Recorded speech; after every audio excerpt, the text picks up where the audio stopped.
In the last section, we did a very quick solution to get first. We're now going to move on to our next method, which is called GetLast.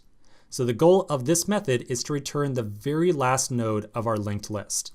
And you can see a great code sample over here on the right-hand side. So if we insert first A and then B, remember that we would end up with B being the first node, A would be the second node. And so if we called GetLast, it should return the node with data A.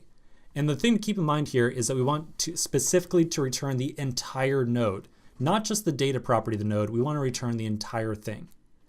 So the solution to this, I want to remind you on exactly how size over here worked. Remember how this thing worked. Remember, we got a reference to this.head, and then while the variable node was truthy, we continued iterating through our linked list.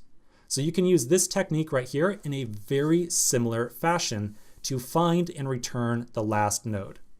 Now, two things I want to point out here before I cut you loose. The first thing to recall is that we can always figure out if a node is the last one if it has a next property with the value null.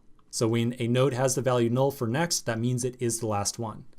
The other thing I want to point out regarding this method is that you might need to remember to take into account the situation in which a linked list has no nodes whatsoever.